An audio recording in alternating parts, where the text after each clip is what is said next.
If you graduated this past spring, you're facing a tough situation soon. Your student loan grace period is going to be out of deferment, and you're going to have to start making monthly payments.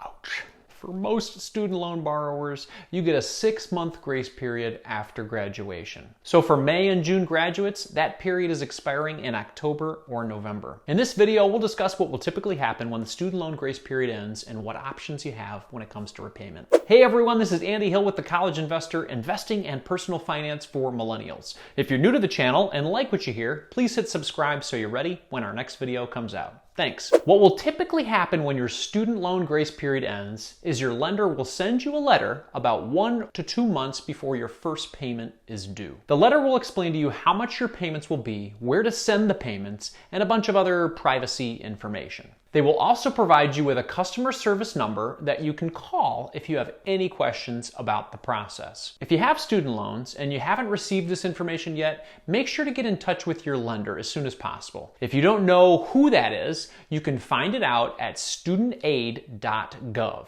Once you have that information, you have to start making payments on time, every time. For most undergraduate federal loans, the student loan grace period is 6 months after you graduate. There is no grace period for PLUS loans. However, most students who take on PLUS loans utilize an in-school deferment, so they are still not making payments during school. For private loans, there is also typically no grace period, but every lender is different. Some undergraduate private loans will allow deferments or some type of minimum payment like $25 per month while you're in school. The best private loan grace period that we've seen at the College Investor is 9 months after graduation. One question that borrowers ask is, can you waive the grace period? Some borrowers may want to waive the grace period and start payments right away. This is especially true for borrowers who are pursuing Public Service Loan Forgiveness, or PSLF, and want to start getting qualifying payments to count.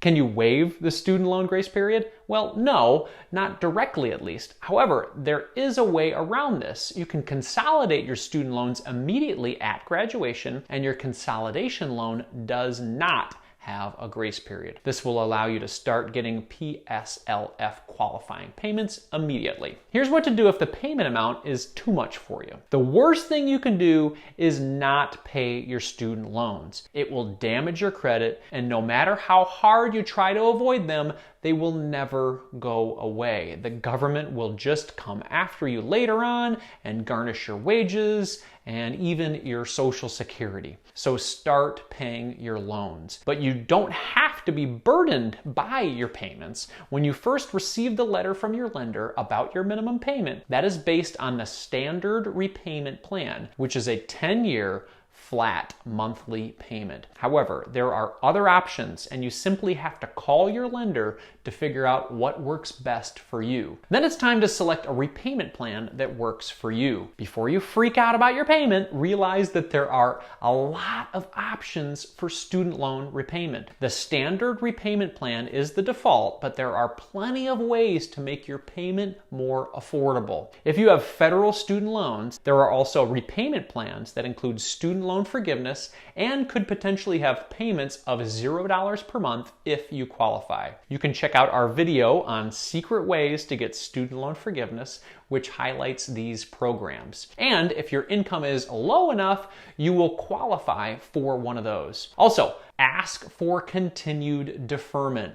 If you are just having a temporary hardship at the end of your 6-month deferment, you could ask for a continuation of your deferment for hardship reasons. Many student loan servicers will grant extended deferments for a variety of situations, including illness, financial hardship, and more. You simply have to call your lender and explain your situation. Remember though, extending your deferment will not get you out of student loan debt. In fact, it will just make it worse, since interest will continue to accrue on those loans. Finally, you could consider consolidating or refinancing your student loans as another option. Student loan consolidation for federal loans won't help you payment-wise, other than making it easier to just make one payment instead of many. Refinancing or consolidating your private student loans may be helpful, but make sure you do it the right way.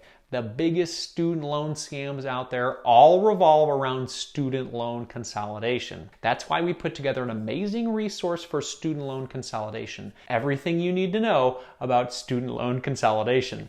Make sure you read that resource in our video description and see if student loan consolidation is really right for you or not. Thanks for hanging out today, everyone. This is Andy from The College Investor. We'll see you in the next video.